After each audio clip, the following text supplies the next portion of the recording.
Hey girl, it's Coach B. Wiley. I got a dating video for you today. If you're dating a guy and he tends to go ghost for a day or two, for example, you met him this week, y'all had a date, and then you don't hear from him for like 24 hours to 48 hours. You're thinking to yourself, this is normal. I'm here to let you know it is not normal. Generally, when a dude is literally into you, when he has his foot on the gas and he's pursuing you and his intentions are to get to know you to see if yes you are a good fit and or no, he is full speed ahead. He is trying to keep in contact with you because he doesn't want to give you any kind of space for another dude to jump in, see what kind of woman you are, appreciate that woman, and then want to be with you. What he's going to do is call you every day.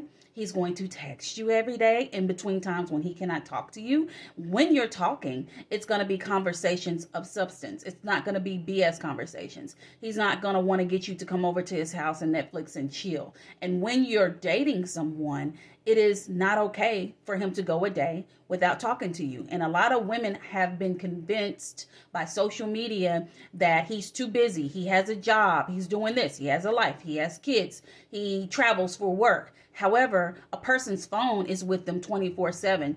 Children that are like elementary school children have a phone that is with them 24/7. So you mean to tell me this grown man who says he's interested in you, who's being consistent on some days, and then he's a wild card the next, you mean to tell me he can't just pick up his phone and send you a text and or call you? Why is that so hard? Why are we justifying a dude reaching out to you? Why are you justifying why he has not reached out? And why are you afraid to address that? And when you're addressing this with him, you're not rolling your neck, you're not cussing him out, you're not being passive aggressive. You're just literally asking him to confirm, what kind of communicator are you? Do you like to communicate every day? Do you skip some days? Do you think that you would have time to communicate every day with where you're at right now with work? I would recommend asking that kind of question in the very beginning, like the first date, because you want to get these things off the table. You don't want to leave yourself confused. And when you don't ask what kind of communicator he is off the rip, and then when you don't ask if he thinks it's okay to go a day and or days without communicating with the woman he's trying to pursue, then you got to figure out if you're going to be okay with that. And if you say you're okay with it, then don't complain about it. But if you know you want a dude to contact you every day and you're reciprocating that energy, of course, I'm not saying he's just going to do all the calling. Y'all know, I don't know.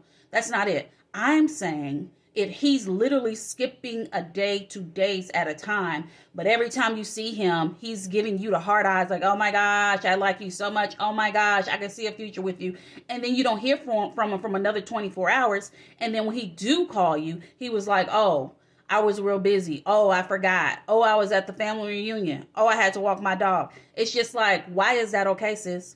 Why are you, with your boundaries and your standards and your morals, allowing dudes to come into your life that you sign up to entertain to BS you? Because that's what it is. When he says any kind of old excuse about where he was, what he was doing, or what he wasn't doing, how his phone died, how the phone fell off the bridge, then you're just wasting your own time. Specifically in long distance relationships, because a lot of people are going that route. When you're in a long distance relationship, if you're watching this and you're in one of those, you definitely need to be on that phone 24/7 when you're not with your children, working, hobbies, workouts, cooking, things of that nature, things, your priorities. Outside of your priorities, you can shoot a text. In between your priorities, shoot a text.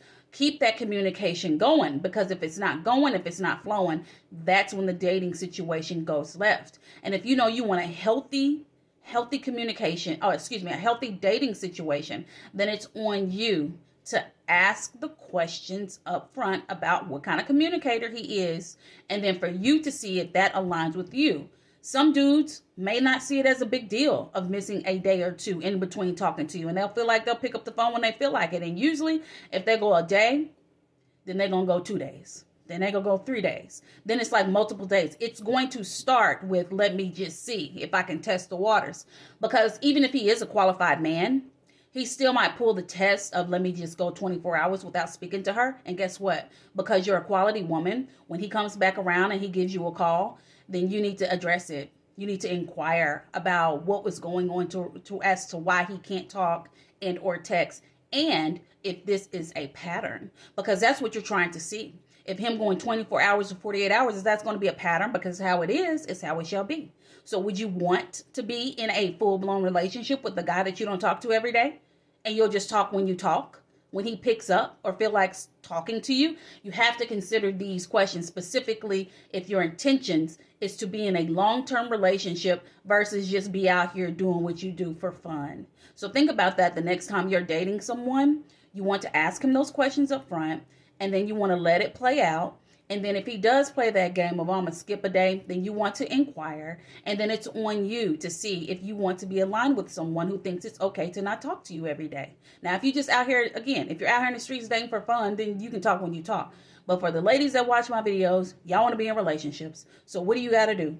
Open your mouth and inquire and ask and get clarity in the first few dates, meaning the first date. I'm giving y'all a little bit of room, but I don't want to give y'all no room, because if you give certain guys room, they're going to dog you out and walk you like a dog. So to nip that nonsense in the bud on that first date, what kind of communicator you are, how often do you communicate with the girl that you're dating and pursuing, and then if he ain't backing that up with action, and if it's getting a little sketchy, then you inquire. And then you see his actions again. You sit back and give him some time to show you that he's a man of his word. And if he does not, there's no need to readdress it. There's no need to inquire about it, because he's showing you who he is. And unless you want to be with a dude who don't care to talk to you every day, then go ahead. But if you do want a guy who actually wants to hear your voice, who actually wants to FaceTime you every day, then you need to move along and get another guy who matches your energy. If you're mismatched, it'll never work. You don't go from mismatching with someone to all of a sudden you wake up 6 months, 6 years, 10 years, 16 years, 13 years later, and all of a sudden y'all on the same page. No. If you start off on the wrong page, then on the wrong page you shall be. And eventually you'll be out of the book. You're not even in the same book. So do yourselves a favor and love yourself enough to put it out there about the communication style that you have and that you would like, not what you expect. Because you're dating him with zero expectations. You want him to show up as he is. And if who he is not calling every day, then that's not who you want. And you can get on to the next one. You got it? Let me know in the comments. Talk to you later.